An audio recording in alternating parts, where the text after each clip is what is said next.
Isang pinagpalang umaga po mga kapatid. Muli po ako mag-share ng Word of God ngayong umagang ito.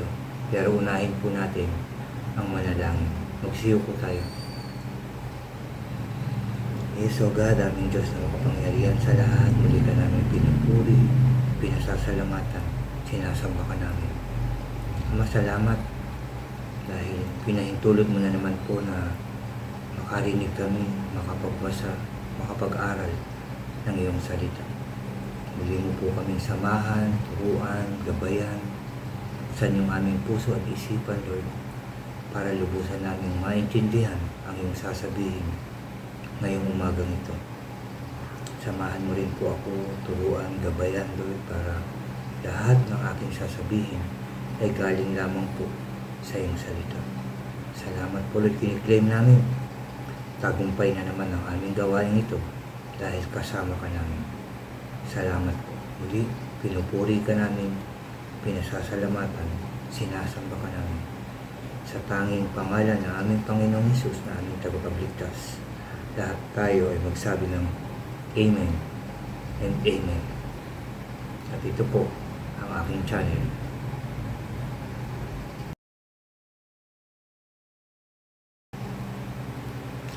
Isang pinagpalang umaga po muli mga kapatid. Bago ko po i-share yung aking devotion ngayong umagang ito, anyayahan ko lang po yung mga bago dyan sa aking channel na huwag niyo pong kalimutan na mag-subscribe.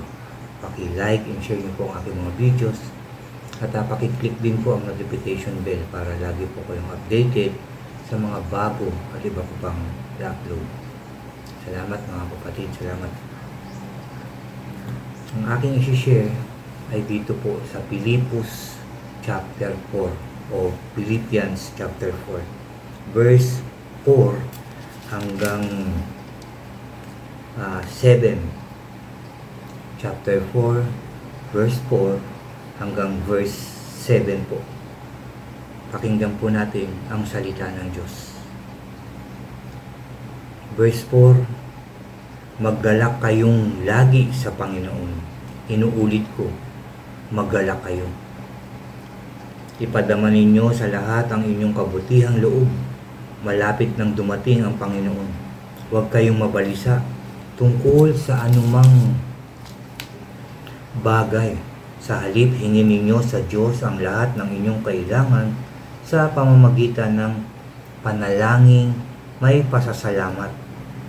At verse 7: At ang kapayapaan ng Diyos na hindi kayang maunawaan ng tao ang siyang mag-iingat sa inyong puso at pag-iisip dahil sa inyong pakikipag-isa kay Kristo Jesus.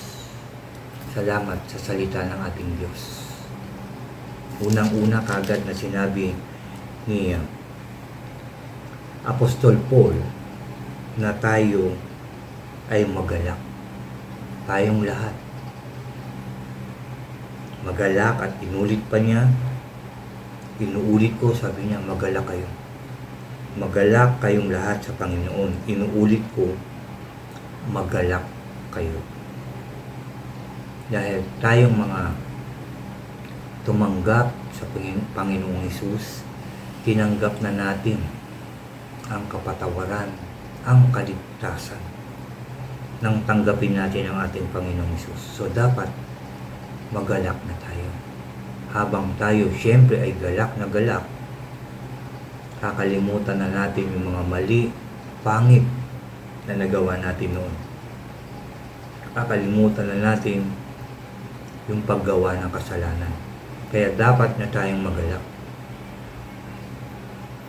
Habang inaantay natin ang pagbabalik ng Panginoong Hesus, nagagalak tayo dahil gumagawa na tayo ng mabuti, nagmamahal, nagpapatawad, nagpapakumbaba, nagbabasa ng Bible, isinasabuhay, isinishare sa ibang tao. Kaya dapat na tayong magalak. Tama po ba? Tayong mga tumanggap sa Panginoong Hesus, tayong tinanggap natin na siya ang ating tagapagligtas, siya ang ating hari, Panginoon. Dapat nagagalak na tayo. Yan ang sinasabi ngayon sa atin. Magalak, at inuulit pa, magalak. Tinanggap mo ng Panginoong Hesus, nasa sa Kanya ka na. Natuto ka ng manalangin, natuto ka ng magbasa ng Bible, magala ka na. Sabi ko nga kanina, no? Nasa Panginoon na tayo, kaya hindi na tayo gagawa ng kasalanan, ng mali. Hindi na tayo magiging masama yung ugali, hindi na tayo magiging magagalitin, no? Hindi na tayo madamot, hindi na tayo magsisinungaling. Kaya dapat magalak na tayo. Matuto na tayo magmahal, no? Dahil nasa Panginoon na tayo, magpatawad, magpakumbaba. At sabi pa niya,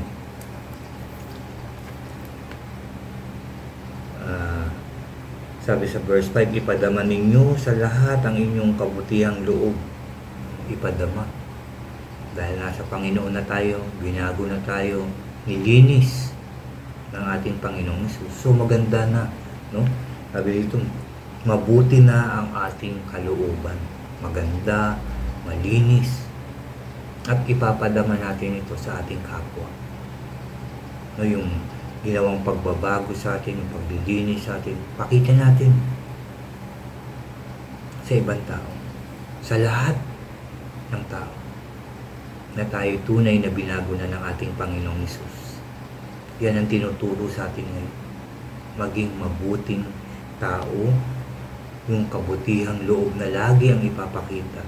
Siyempre, pag sinabing mabuting kalooban, wala na dyan yung madamot, magagalitin, yung lagi nakasimangot, laging problemado, wala na. Dahil mabuti na ang ating kalooban. Dahil yan sa Panginoong Hesus. Sabi nga, una, magalak at ipadama ang kabutihang loob. Dahil sabi dito, sa verse 5 pa rin mga kapatid, malapit nang dumating ang Panginoon. So yun ang gagawin natin, magalak na tayo. Lahat ipapakita na natin yung kabutihan ng ating kalooban. Dahil binago na nga tayo ng ating Panginoon Jesus. Yan na dapat ang nakikita sa ating mga kapatid. Yan ang nakikita dapat sa atin. Verse 6, huwag kayong mabalisa. Habang nagagalak ka, habang pinapakita mo yung kabutihang loob mo sa iyong kapwa, pinapakita mo na sumasayo ang Panginoong Jesus, na tinanggap mo na siya, kaya nabago ka na. Habang ginagawa mo yan, huwag kayong mabalisa tungkol sa anumang bagay, no? Anumang bagay. Hindi na dapat. Hindi ka na mag-aalala na wala ka na namang bigas, wala ka na namang ulam, wala ka na namang pamasahe, no? May darating na namang mga bills. Dapat hindi na. Kasi naniniwala ka sa Panginoong Jesus, tinanggap mo na siya. So alam mong ipoprovide ng ating Diyos yung ating pangangailangan. Alam mo na tutulungan niya tayo. Alam mo na hindi siya magpapabaya. Dahil na tinanggap na natin ang Panginoong Jesus. Kaya magalak ka na. Huwag ka na mag-alala. Magtiwala ka lang sa Diyos. Makita mo lang na meron kang labis na pagtitiwala sa Diyos na ikaw, tayo, ay tutulungan ng ating Diyos. Hindi niya tayo pababayaan. Hindi niya tayo iiwanan. Sinabi yan ng Diyos. Ano pa ang sabi? Sa halip, hingin ninyo sa Diyos ang lahat ng inyong kailangan sa pamamagitan ng panalangin may pasasalamat. Anong ibig sabihin nun? Kapag nanalangin ka na, magpapasalamat ka na. Kapag humingi ka na sa panalangin mo, kasabay nun ang pasasalamat. Parang, Lord, salamat. Dahil tutulungan mo po. Lord, salamat dahil alam ko po na bibigyan mo po kami ng aming makakain. Alam ko po, Lord, na gagabayan mo po kami sasamahan, iingatan. Salamat. Kaya sa pag-alis natin, alam natin na nandun yung guidance, protection ng ating Diyos. Kasi pinagpasalamat mo nito, naniniwala ka na iingatan ka ng Diyos. Yun yung panalangin may pasasalamat. Kaya ano man yung hingin mo, i-claim mo at pasalamatan mo ng Diyos dahil ibibigay niya yun. Dahil ibibigay niya yun. Kaya magtiwala tayo, umasa tayo. Napakabuti ng Diyos sa mga taong naniniwala sa Kanya. Sa mga taong totoo yung pananampalataya. Hindi siya nagpapabayo. Ano pang sabi? Verse 7, mga kapatid. At ang kapayapaan ng Diyos na hindi kayang maunawaan ng tao ang siyang mag-iingat sa iyong puso at pag-iisip dahil sa iyong pakikipag-isa kay Kristo Jesus. Dahil nga tumanggap ka na. Alam mong tutulungan ka na, gagabayan ka po, proteksyonan ka, iingatan ka. Sabi pa rito, siya ang mag-iingat sa inyong puso at pag-iisip. Andiyan na yung puso natin na nagagalak tayo dahil hindi tayo pababayaan ng Diyos. Naiisip natin yung pagpapala, pag-iingat, proteksyon ng ating Diyos. Yun na laging nasa puso't isipan natin. Dahil nga, nakipag-isa ka na. Nakipag-isa na ako, tayo, sa Panginoong Yesus. Kaya hindi ka na dapat nag-aalala. Dahil, kung nag-aalala ka pa rin, problemado ka pa rin, aligaga ka pa rin, nababagabag ka pa rin, hindi mo pa tinatanggap ng lubusan ang Panginoong Yesus. Baka sa bibig, oo. Pero from the heart, hindi pa rin. Kasi nag-aalala ka pa rin, nagagalit, sumisimangon, nakakapagsalita ng hindi maganda. Baka hindi pa. Hindi pa natin lubusang tinatanggap ang Panginoong Yesus. Kaya dapat tanggapin natin ito. Paniwalaan natin na ang Panginoong Yesus na buhay, ipinanganak dito sa mundo, nagkatawang tao siya, pero ipinako sa krus, namatay. Pero pagdating ng 3 araw, muling binuhay ng kanyang Ama.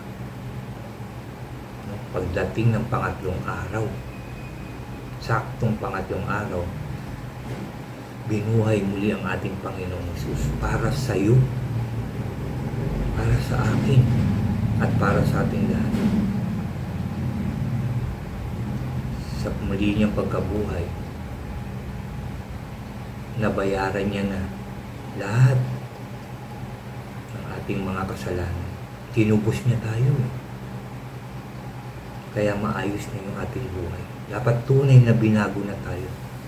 Simula ulo hanggang talampakan, loob, at labas ng ating katawan, inayos na, nilinis na dahil sa ating Panginoong Hesus. Kaya hindi na tayo dapat nag-aalala. Hindi na dapat. Kaya lang minsan may pagsubok kasi tinitignan ng Diyos yung pananampalataya, yung puso. Kaya merong pagsubok. Kung totoo ba na mahal natin ng Diyos? Totoo ba na sumasampalataya tayo? Totoo ba na dinanggap na natin ang Panginoong Hesus? Kaya may pagsubok. Hanggang saan ba tayo magiging matatag sa ating pananampalataya? Kaya may pagsubok. Pero nandyan ang Diyos para tayo ay alalayan, tulungan, proteksyonan habang dumadaan tayo sa mga pagsubok ng ating buhay. Basta magpatuloy na manalangin at magpasalamat dahil siguradong hindi tayo pababayaan ng ating Diyos. Nagmamahal ang Diyos at una siyang nagmahal sa iyo. Una siyang nagmahal sa akin at sa ating lahat. Hindi tayo unang nagmahal sa Kanya. Siya muna. Siya ang unang na nagmahal sa atin. Simula't simula pa. Tayo ang Kanyang naiisip. Tayo ang Kanyang inaalala. Dahil nga, mahal ka niya. Yan ang katotohanan, mga kapatid. Pero kahit alam na natin ito, na mahal tayo ng Diyos, iniingatan, ginagabayan, pinoproteksyon, inaantay, tayo pa rin yung umaalis. Tayo pa rin yung kusang tumatalikod. Pero patuloy pa rin naghihintay ang Diyos sa ating lahat na magbalik loob sa Kanya. Kaya pag bumalik na tayo sa Panginoong Hesus, o sabihin natin talagang nagbalik na tayo ngayon, magalak ka na. Magalak na tayo. Dahil hindi niya tayo pababayaan. Inulit nga niya, magalak ka kasi nasa akin ka na. Ako nang bahala sa iyo. Iingatan kita. Bibigyan kita ng pangangailangan mo. Yan ang sinasabi ng Diyos sa atin. Yan ang sinasabi sa atin ng Diyos. Magalak tayo. Naging mabuting tao. Ipadama ito sa lahat ng tao.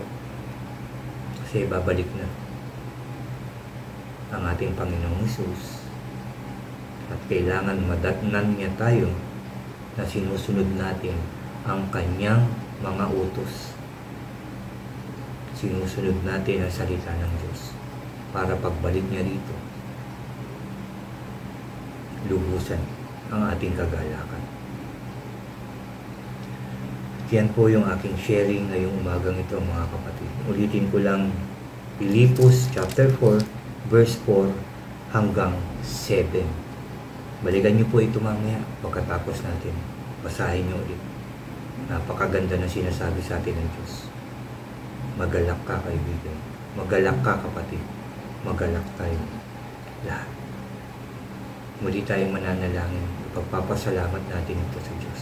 Dahil magagalak na tayo habang inaantay natin ang ating Panginoong Hesus. Let us pray. Yes, O God. Hallelujah.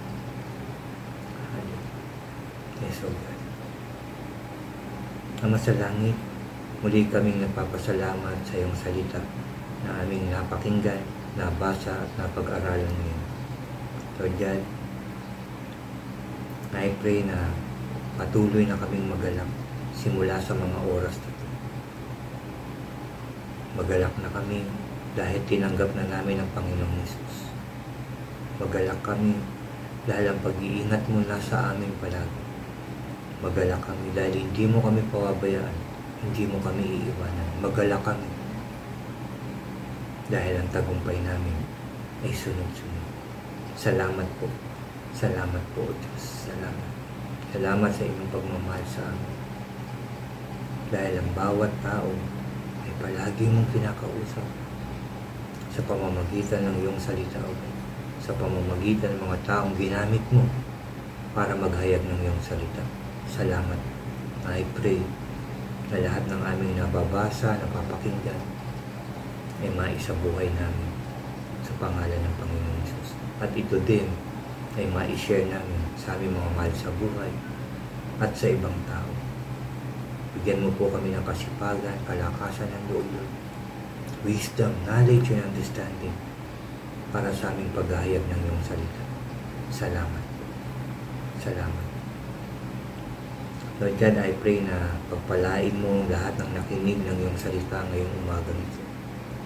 Sa lahat ng nakinig nito, Lord God, sa lahat ng nakapanood nito, Lord, pagpalain mo sila, ingatan mo sila, Lord God. Pagkaloob mo po yung kanilang pangangailangan, O Diyos. Palakasin mo yung katawan nila, Lord God, kung ano man yung mga nararamdaman nila physically. I pray sa pangalan ng Panginoong Hesus. Pinagaling mo na po sila. In Jesus' name. Ano man yung mga nilalapit nila sa iyo, Lord. Trabaho, Lord God. Ang kahilingan nila ng bahay, Lord God, bahay, tupa, sasakyan, business, O God. I pray pagkaloob mo po ito sa kanila. Dahil yun naman ang plano mo sa amin, Lord. plan to prosper us, Lord God. Yan ang plano mo sa amin. Kaya Lord, salamat. Salamat dahil anuman ang hiniling sa panalangin, dapat namin itong paniwalaan at pagka ipinaniwalaan namin, ito nga po ay inyong ibibigay sa amin dahil yan din po ang sabi mo sa iyong salita. Salamat po. Salamat po. Salamat sa lahat, Lord, for all the blessings, guidance, protection sa amin lahat. Salamat po. Magtatagumpay kami, Lord, sa pangalan ng Panginoon. Salamat po. Salamat po, Lord.